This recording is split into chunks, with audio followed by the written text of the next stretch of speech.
Howdy folks, Doc here with Last Best Tool. And Railer, you might know more for bits, but they also make magnetic mats. And I've been using these little Railer ones, kind of like the snap-on ones, for years. They're great, but Railer's got a combination magnetic mat bowl. Now I have a snap-on one. It seems very similar, however I did manage to break one of the snaps on the snap-on. And the snap-on sells for $85 off the truck.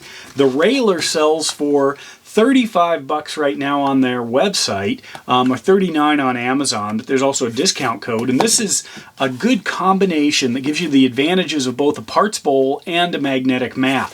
Now the magnetic mats, because of their kind of fabric cover versus regular magnets, actually can be used on painted surfaces as long as you're not sliding things around. It just softens stuff. As far as I can tell, the magnets are the same strength between the snap-on and the Railer. It uses 9 different magnets, these little round ones here, so obviously if you drop something it's gonna zip over to one of the magnets. That's fine. Now why would you want a bowl instead of a mat?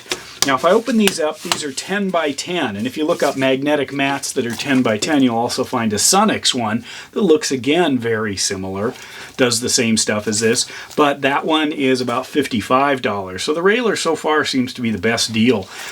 It's also got that Railer orange, and I'm a big fan of orange. But anyway, the reason that you might want a bowl instead of just a mat is because not everything is magnetic, and when you're tossing stuff in, anything stainless steel, those aren't gonna stick to the magnets.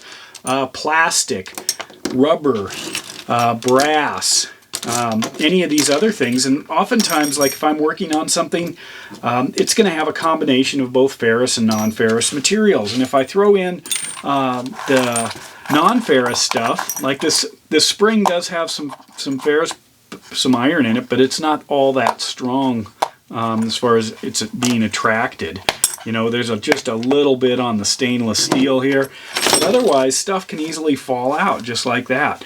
And so the magnetic bowls, parts bowls, actually can hold things as well as tools, as well as, if I was had some little parts that were rolling around, or I was worried about, something happening to them. Sometimes larger parts can knock smaller parts out. This is great. That's where these fit. Plus you can fold them flat. And of course you can put them on curved surfaces because it is kind of flexible.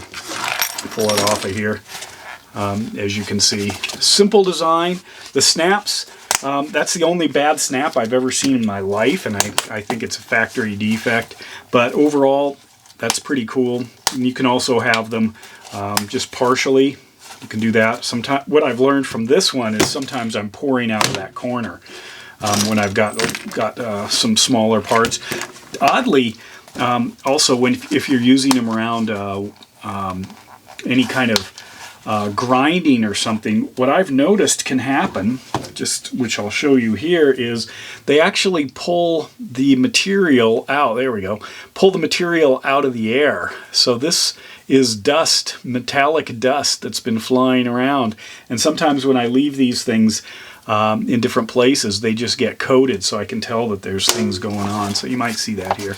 But anyway, there it is, the Railer magnetic, kind of combination magnetic bowl mat. 10 by 10, 9 magnets, $35. Let me know your thoughts. And with that, Doc out.